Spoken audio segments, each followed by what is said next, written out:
સુરતના પલસાણા તાલુકામાં આવેલા એક ફાર્મ હાઉસમાં છોકરીઓ બોલાવી દારૂની મહેફિલ માણતા લોકોને પોલીસે ઝડપી પડ્યા છે।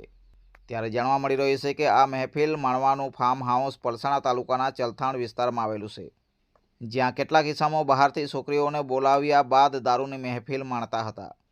જો કે આ બાબતે પોલીસને જાણ થતાં પોલીસે આ સ્થળ પર દરોડો પાડ્યો હતો અને 9 લોકોને ઝડપી પાડ્યા હતા। સાથે જ મોબાઈલ કાર, દારૂની બોટલો મળી કુલ 6,37,000નો મુદ્દામાલ પોલીસે કબજે કર્યો હતો। ત્યારે કડોદરા જીઆઈડીસી પોલીસ દ્વારા જાણવા મળી રહ્યું છે કે ફાર્મ હાઉસને ભાડે રાખ્યું હતું, ત્યારબાદ બહારથી યુવતીઓને બોલાવી આ પકડાયેલા ઇસમો દારૂની મહેફિલ માણતા હતા। તે દરમિયાન કડોદરા જીઆઈડીસી પોલીસે દરોડો પાડ્યો હતો અને દારૂ પીધેલી હાલતમાં 9 લોકોને ઝડપી પાડ્યા હતા। જો કે ત્યાં ફાર્મ હાઉસમાં 3 યુવતીઓ પણ હાજર મળી આવી હતી, જેથી પોલીસે દારૂ પીધેલી હાલતમાં મળી આવેલા આ તમામ ઇસમોને ઝડપી પાડી કાયદેસરની કાર્યવાહી હાથ ધરી છે। કડોદરા જીઆઈડીસી પોલીસ સ્ટેશનનો પોલીસ સ્ટાફ નાઇટ રાઉન્ડ પેટ્રોલિંગમાં હતો।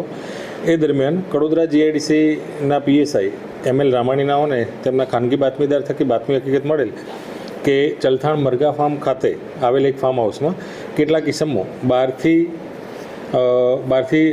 દારૂ તથા છોકરીઓ લાવી અને મહેફિલ માણી રહેલ છે તેવી માહિતી આધારે પોલીસ સ્ટાફના માણસો સાથે બાતમીવાળી જગ્યાએ રેડ કરતા ફાર્મ હાઉસની અંદર નીચેના ભાગે આવેલ રૂમમાં કુલ હોલની અંદર 9 પુરુષ ઇસમો દારૂની મહેફિલ માણતા મળી આવેલ, તેમજ તેમની પાસે 3 મહિલાઓ પણ હાજર મળી આવેલ, જેથી તેમની પાસેથી અલગ અલગ કંપનીના 11 મોબાઈલ ફોન કિંમત ₹1,35,000 તથા અર્ટિગા કાર કિંમત ₹5 લાખ તથા વિસ્કી તથા બિયરની બોટલો મળી કુલ ટોટલ 6,37,200નો મુદ્દામાલ કબજે તેમના વિરુદ્ધમાં કરવામાં આવેલ છે અને તેમના વિરુદ્ધમાં કડોદરા જીઆઈડીસી પોલીસ સ્ટેશનમાં ફર્સ્ટ ગુના રજિસ્ટર નંબર 0315/2025 મુજબ ગુનો દાખલ કરવામાં આવેલ છે અને બીએનએસ કલમ 143(2)(3) ધ ઇમોરલ ટ્રાફિકિંગ એક્ટની કલમ 4(5) તથા પ્રોહી એક્ટ કલમ 65A, 66A, 1B, 68, 81, 83 અને 84 મુજબ